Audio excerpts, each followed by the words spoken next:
Hello, everybody, and welcome to AJ's Side Panel, or the Side Panel, depending on where you're listening to this from. I'm your host, AJ, and this episode we have a lot to cover. I know it's been a few weeks in between episodes, but that's because I was busy watching movies. This episode, we will be reviewing The Kid, Triple Frontier, Captive State, Us, The Dirt, and Shazam. That's right, there's a few films in there. So, since we have a lot of ground to cover, let's not waste any time, shall we? The first movie we're going to be discussing is The Kid. So, everybody should know by now I have a weird love of Western films.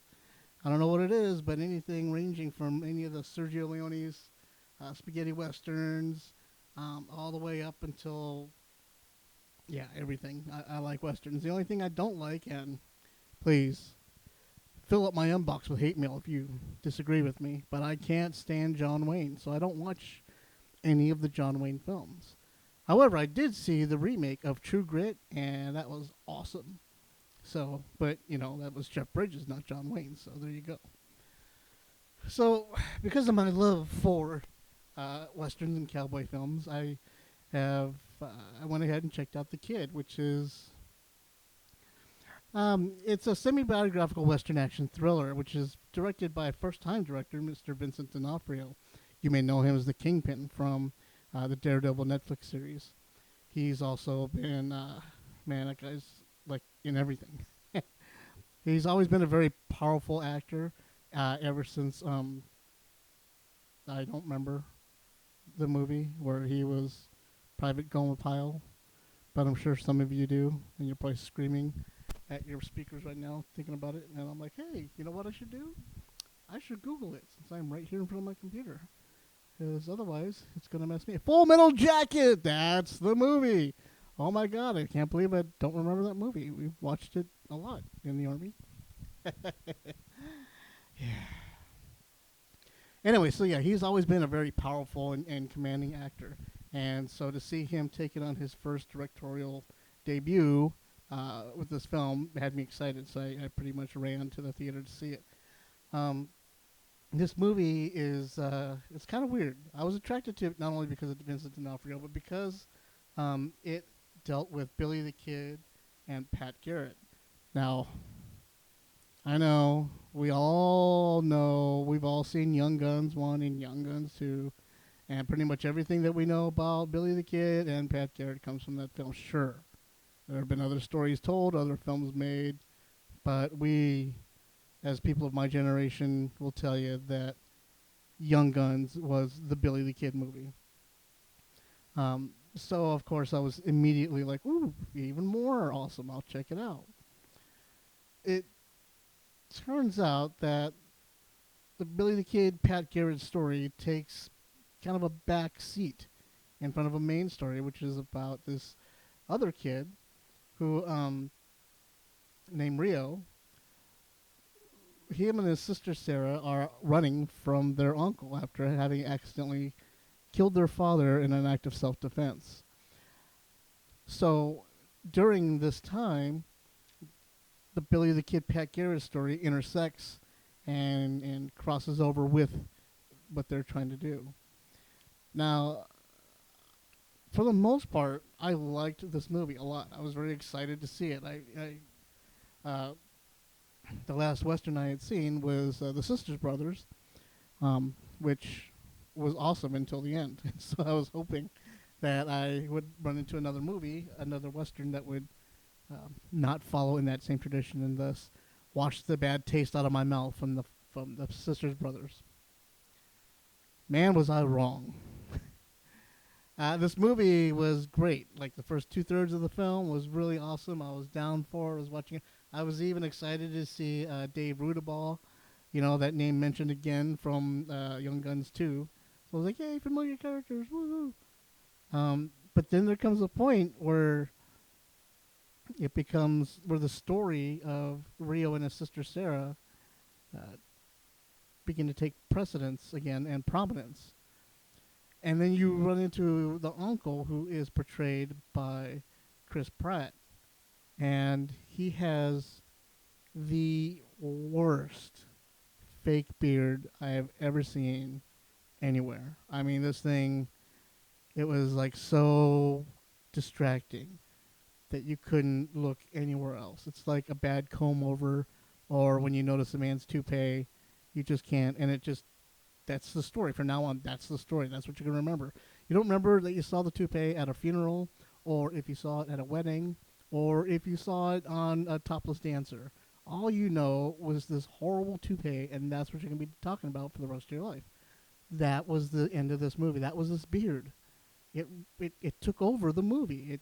It was the only thing you can see, and it distracted you from everything else. But in that moment, it also made you realize, huh, maybe this movie isn't as good as I thought it was. Maybe whatever gloss had shined over into my eye to make me believe that this movie was really good isn't. Because if they couldn't even afford a decent looking beard for Chris Pratt, then maybe the acting and all that isn't as good as I thought it was. So it made me question the movie from then on, which is unfortunate because up until that point, I was all about it. I was like, glamored and everything for it. But unfortunately, Chris Pratt's beard came along and just killed the film. So there you have it. I don't know, even want to know what to give, like 7.5 out of 10. It stars Ethan Hawke, Dane DeHaan, Jake Schur, Chris Pratt, Adam Baldwin, Vincent D'Onofrio, like a whole bunch of big name stars. Even Hawk D'Onofrio shows up, which I'm guessing is a brother or kid of his. And it's unfortunate because the movie had such potential.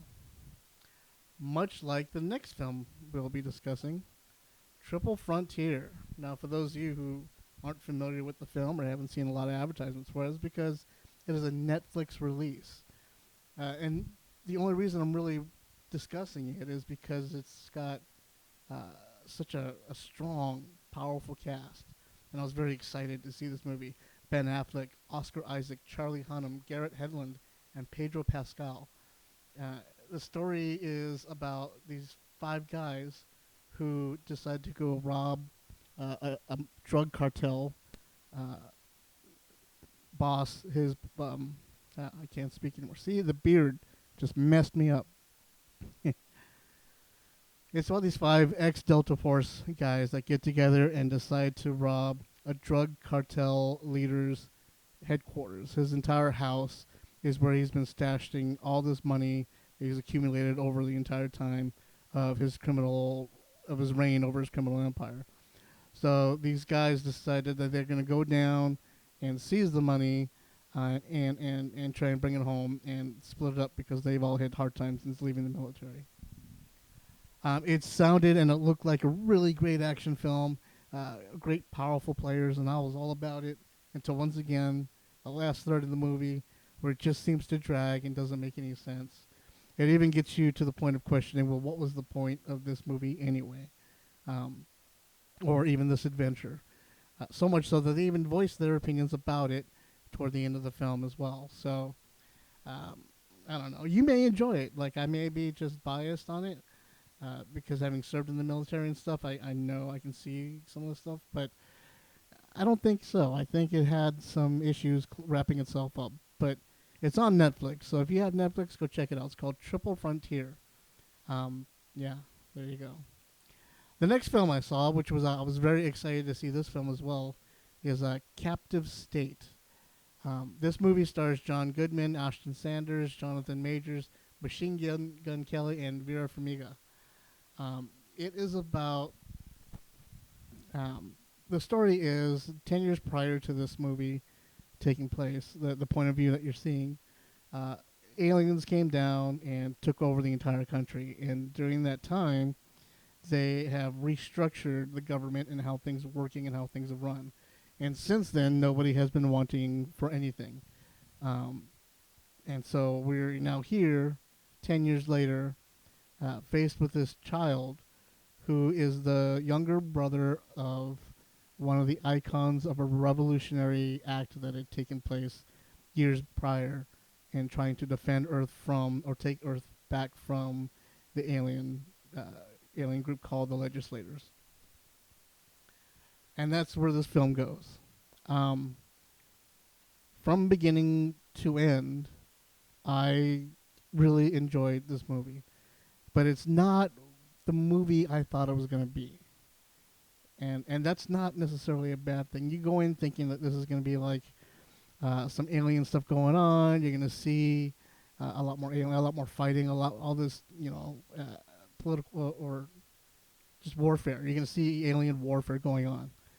And instead, you don't. You see the beginnings of a revolution of what would normally be, I can only reference as a terrorist cell against the aliens, the legislators, and how this little group is trying to organize to take action against a certain public event that's going to happen. And so there's very little alien interaction. You hardly ever see them, but you are introduced to what the world is like now that they have taken over. And in so, it kind of pulls you in deeper into that side. So instead of an action, over the top actiony alien fighting warfare movie, you get more of a deeply spy written type of film, where you go and yeah, it just takes that different aspect of it. Um, it's not necessarily a bad thing. It was really well done, well acted, everything. I mean, I was pulled into the story and I enjoyed it, the ride I took, especially once I realized where the ride was taking me.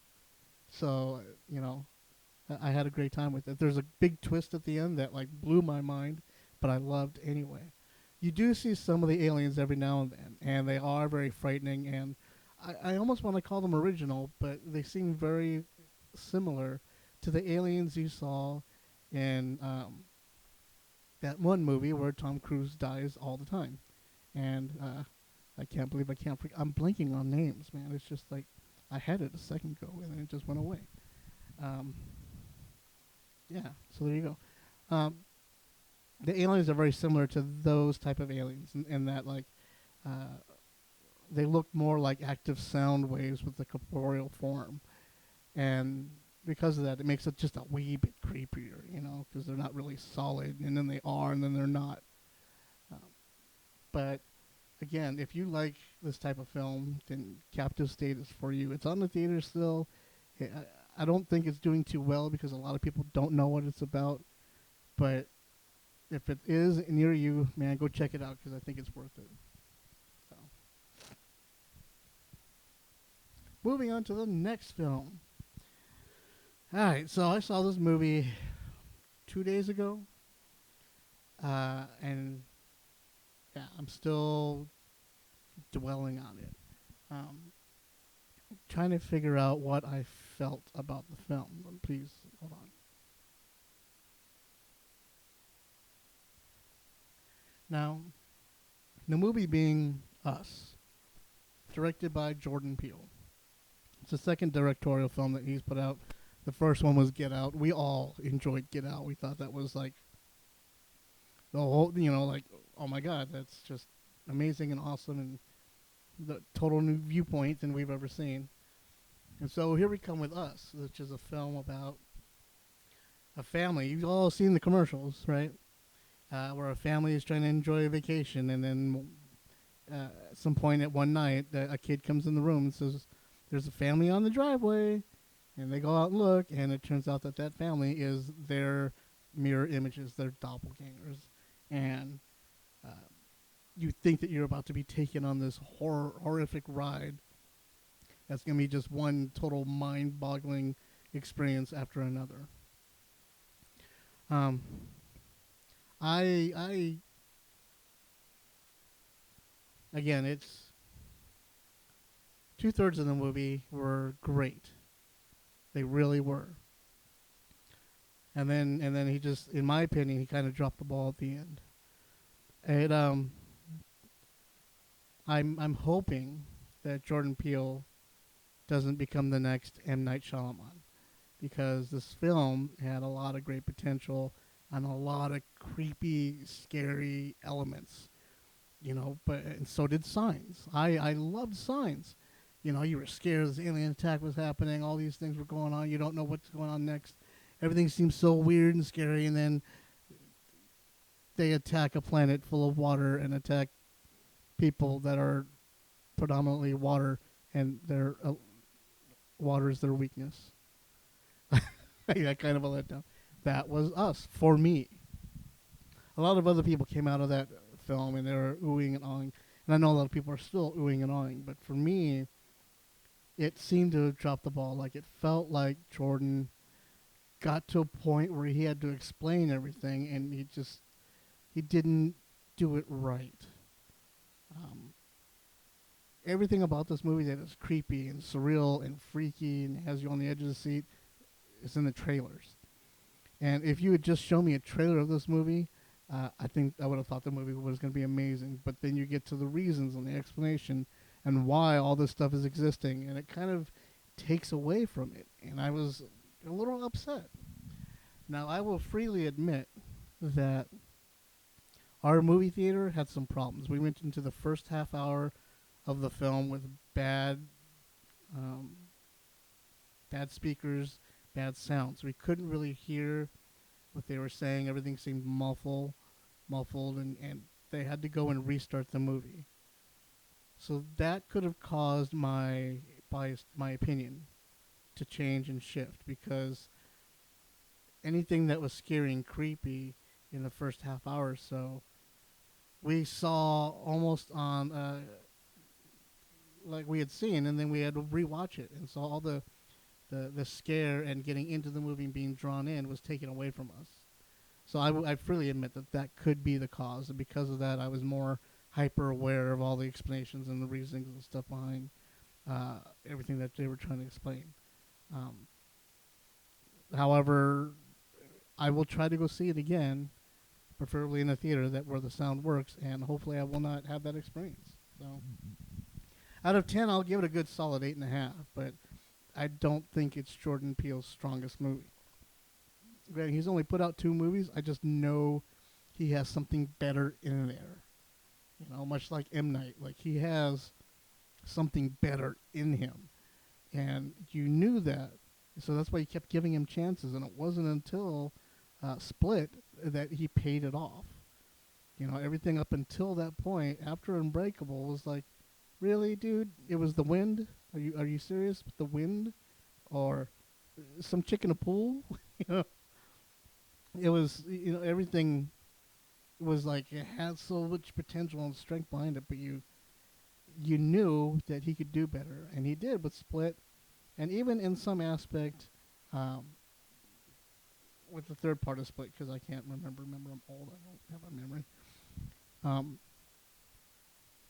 it's the same with Jordan Peele. You know something's there, man. You know he showed us with Get Out, and he kind of gives it to us in Us, but it's not fully realized. It's not fully out there. When he comes out and it shines, it's going to be the brightest light you've ever seen, and you'll be glad you went along for the ride in the meantime. So, that is Us. The next movie is The Dirt.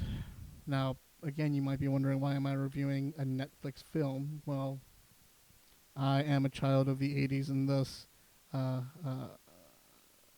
groupie and a dork for Motley Crue. So, um, I completely forgot that it had come out. I didn't even realize it was coming out on Netflix. I was totally expecting to see it in the theater until last night. I came across it and was like, ooh, The Dirt. And I watched it. The Dirt explains the behind-the-scenes life story of Motley Crue, the craziest, worst, you know, the band with the worst reputation in the world, the most notorious rock band ever in Motley Crue. Is based off the book, which was written by Tommy Lee McMars, Vince Neil, and Nikki Sixx. Um, so yeah, this movie was an interesting film. The actors all were horrible. I mean, these are like uh, B-rated, no big name stars that you would grab to make a quick film and save a buck. The only 2 people that seemed familiar to me were Machine Gun Kelly and Iwan Rheon, who we all know from Misfits or even Game of Thrones. But this film takes us on a journey from the formation of the band until their final performance, New Year's Eve 2015. Again, with the acting and everything being what it is, the imagery and the story that they're trying to play does come across. There is yeah, there's like a lot of sex and nudity and partying and drug use and everything you would expect in there. And for that, it tells a good story. But unfortunately, because they chose to go with the actors that they did, it it didn't feel like Motley Crue to me. And on top of that, the music and the songs that they portray that show them playing, with the exception of like Shout Out the Devil and Livewire, everything else was like B sides of their albums instead of. They didn't even go through Home Sweet Home. Like they glance over it and you hear them playing on the keyboard here and there, but they never really go into the full song or showing them perform it anywhere, which is unfortunate. Same with Dr. Feelgood. You would think that they'd want to do Dr. Feelgood, but instead they played SOS, Same Old Situation, and so they're playing all these B-sides instead of the major songs, which made them famous, which made them break the records and amass the money enough to party it themselves to near death. Um, so it, and that aspect, yeah. If you're a fan of Motley Crue, if you've always been curious about what's going on, uh, then I would check it out. One thing I will tell you though, it does not touch anything at all as far as Tommy Lee and Pamela Anderson, or Tommy Lee and anything else other than Heather Locklear. Like his love story stops at Heather Locklear. Everything else um, doesn't seem to matter enough, or is not important enough for them to talk about. Which makes me wonder if they didn't have the rights to those songs and to those actresses enough to tell their story, which is really sad because I was curious about all that. So that is also on the Netflix, so check it out if you got a chance. Finally, the last film to review this week is a movie that's not even out in theaters yet. What? That's right. It doesn't come out until April 7th. But those of us who are on the Fandango, got to see an early screening of Shazam. Because I don't want to ruin any hopes or dreams that you guys may be having about going to go see this movie, I will not be giving as in-depth of a review as I normally do. Except to say that this film is DC's big hope. There's two movies that DC are going to be putting out this year that they're hoping will allow them to continue on with the DC Entertainment universe that they have, their filming universe. If these two films are successful, then it will let them know to continue along the same path with the same characters that they already have. If these two films bomb, then they'll have no choice but to reboot and start over again with new actors and characters and stories. Having said that, those two films that they're heavily relying on are Shazam and Wonder Woman 84. This would be the first of those movies. I see this movie going very far and pulling in a lot of money and cheers and enjoyment for everybody. It is a fun romp. It's big with powers. Let me review that.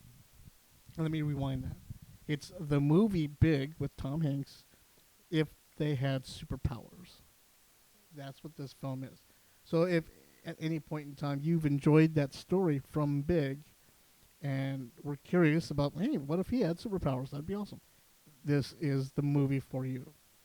Um, it stars Asher Angel as and Zachary Levi as Billy Batson Shazam, Mark Strong as Dr. Thaddeus Savannah, who is the main bad guy, Jack Dylan Grazer and Adam Brody as Freddie Freeman, Jamal Husu as the Wizard Shazam, and a slew of other characters of which I cannot say any more without giving away what happens in the film. So, there. What can I say? Did I like the movie? I really did. I enjoyed it. I thought it was a lot of fun. I thought maybe it took them maybe just 10, 15 minutes too long to get to the last third of the film. But other than that, I thought they did a great job. Zachary Levi looked like he was having a blast with this film. as were the kids and everybody else in it also. Um, I will tell you that there is two end credit scenes. There's a mid credit scene and there's a scene after the movie's over. The last scene is not necessary for any type of continuity or anything like that. So if you are full of soda and need to get out of there fast, you won't be missing much. And I'm sure at any point in time it'll be online for you to view anyway. But the mid credit scene is important, and you should stick with it and at least watch that part. I think it was really well done. Um, so yeah, there you have it. A lot of movies we covered, a lot of disappointments, and a lot of happiness. So I hope this helped everybody out. Please send me any questions, comments, regards to anything. If you don't agree with any of my opinions, if you do agree, if you just want to talk, just shoot me an email, forbiddenpanel@gmail.com. You can find me on all the social media networks everywhere, either under Forbidden Panel or Draven, Draybn, at any of them, Instagram, Twitter, all that stuff. Either way, I'll be answering them. I will be at WonderCon this next weekend coming up. Find me on the floor, say hi, give me a hug, high five, iced tea, or whatever it is that fits your fancy, and join us for the Forbidden Panel Company dinner at Fire and Ice on Saturday night at 7 p.m. Having said that, I hope you guys have a great week, and we'll see you soon.